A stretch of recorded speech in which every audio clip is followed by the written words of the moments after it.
Lauren is in the Honda Accord right behind my truck with her two cats, but I can't get out to see her. The last guy who got out was shot in the legs and then ran over by a tank. We set out yesterday from Gainesville, Florida, where Lauren had recently graduated from law school. We are moving to my home state of Maine to start our permanent life together. The drive was beautiful most of the way, and Lauren and I spent a lot of time on speakerphone with each other to comment on it. A couple of times we passed through rain and once a really wild thunderstorm that lit up the whole sky for miles. Then, about 8 hours ago, we hit a traffic jam on I-95 just outside of Lewiston, Maine. I took a look at the navigation thing on my phone, but it didn't show any red areas of heavy delay, and also had some trouble showing my exact location. So I lit a cigarette and figured it would just be a few minutes. After about 15 minutes, I called Lauren. "How's it going back there?" I asked. In the background, I could hear the cats going nuts. "Not great," said Lauren. "Do you hear Hanky and Hattie howling?" "They started up as soon as we stopped. What's going on?" "Must be an accident that just happened. My phone usually gives a heads up if there's planned construction or something. I heard one of the cats hiss while the other yowled." "I'm so tired," said Lauren. "I know, me too. Let's stop and get something to eat once we're through, yeah?" "Okay." "Alright, love you. Sorry about the cats." "Love you too," said Lauren. I hung up and tried to get something on the radio. I have a base model 2006 Toyota Tundra, so no aux jack, and the CD player had broken years ago. During the entire trip I had been at the mercy of radio stations, and for the most part they didn't do much for me other than create a general atmosphere of annoyance. Now though, I couldn't even keep the radio on. What wasn't warbling static was some kind of distorted robotic voice reading off a list of numbers and random words strung together. Across the whole radio band, same thing. I couldn't take it, so I shut it off. I picked my phone back up and went to check Twitter. All I got was that game where you have to jump the dinosaur over cacti faster and faster, and then it gets dark out and the birds come. No internet. Finally, Twitter did half load, so there was some intermittent reception there. Barely. After a half hour had passed, I started to get antsy, and so did everyone else. People were sticking their heads out of the window to try to see what was going on, but it was no use. The line of cars seemed endless. A few people got out of their vehicles to try to get a better look. I got out too and started walking towards Lauren's car. When I was halfway there, a voice cut into the air. It sounded like someone shouting through a bullhorn. "Return immediately to your vehicles. No one is permitted to be outside. This is your only warning. If you do not heed it, there will be severe consequences." "What the fuck's going on?" some guy shouted in a thick Boston accent. He was standing a few car lengths in front of me. An instant later, he was down on the ground, not moving. I didn't see what happened exactly, but that was enough to make me hustle back to my truck. I tried calling Lauren again. When she answered, all that I could hear were broken flashes of the cats screaming and Lauren sounding scared and begging to know what was happening. "I don't know," I said, not sure that she could hear it. "Maybe they're searching for a criminal or something. I don't know." Then we were disconnected. A minute later, an ambulance was wheeling its way down the right-hand shoulder. It stopped just past my truck, and two EMTs jumped out the back. They closed the doors behind them, but I saw that there was somebody else in there.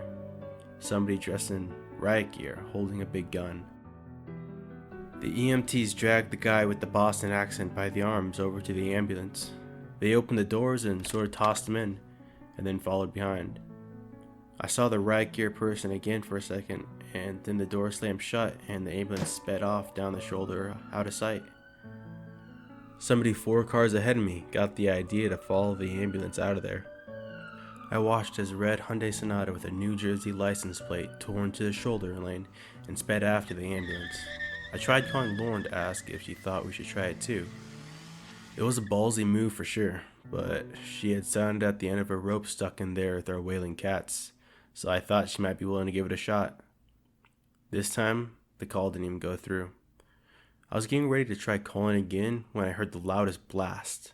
A puff of smoke blossomed somewhere up ahead, and All of a sudden, there were chunks of car flying through the air. A red car. Very likely a red Hyundai Sonata. As I watched the flaming tire roll to a stop against the highway divider, I decided not to replicate New Jersey's maneuver.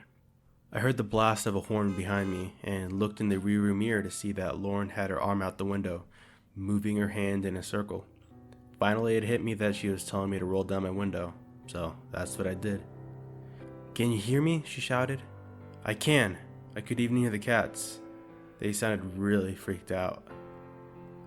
"What is happening?" she asked. "I don't know, baby. I think we're in some kind of military lockdown, maybe. I think we just have to sit tight here." "Can you throw me a bottle?" asked Lauren. "What?" "A bottle, like Gatorade or something. I know you've probably got 10 of them in your front seat." It was true. Not 10 exactly, but close enough. I just throw all of my trash on the front seat of my truck until it starts overflowing, whereas Lauren keeps her car clean. "What are you going to do with the bottle?" I asked. "Not something I want to shout out for the whole world to hear," said Lauren. "Let's just say we've been here a while and I don't think we're coming to a rest stop soon enough." Finally, I understood. Reached over and grabbed the bottle. I chucked it out the window, but it was a bad throw and bounced off the hood of Lauren's Honda. I tried again, and this time she caught it. She rolled up her window, and in the rearview mirror I watched her fuss around as she presumably tried to pee into the thing. This is when the fleet of massive trucks started rolling in on the southbound side of the highway divider. Some of them had cranes sitting on long flatbeds, and others had big chunks of some kind of metal material. Soon the southbound side was jammed up with these giant trucks in their haul. Then they started to get to work. "What are they doing?" asked Lauren. She'd opened her window back up. Are they building a fucking wall?" This is exactly what it looked like they were doing. One crane would take a massive chunk of material and lift it into place, either next to or on top of another chunk. "Yes, they're walling us in," I shouted. I checked my phone for the 1000th time. I had a bar and used it to call 911. A lady answered. "What is the address for this emergency?" I-95 northbound, just before Lewiston, Maine. I forgot the exit number we were coming up on. I'm sorry." "That's okay. What is the emergency?" "Well, we're in this weird traffic jam and people are dying here. Cars are exploding. They're building a wall around us. They're trapping us here." "I know that sounds crazy." There was a long silence on the other end. I thought maybe we'd been disconnected, but then I heard her voice again. Crystal clear. "Sir, I'm going to need you to remain calm and stay in your vehicle. And if you would, roll down your window. Not the driver's side, the passenger side." What? I asked. Then I heard the tapping at my window. There was a lady cop standing there, holding a cell phone up to her ear. My heart jumped into my throat, and my instinct was to slam my foot on the gas pedal, but there was nowhere to go. I rolled down the window. "You reported an emergency?" asked the cop. "Everything looks okay to me."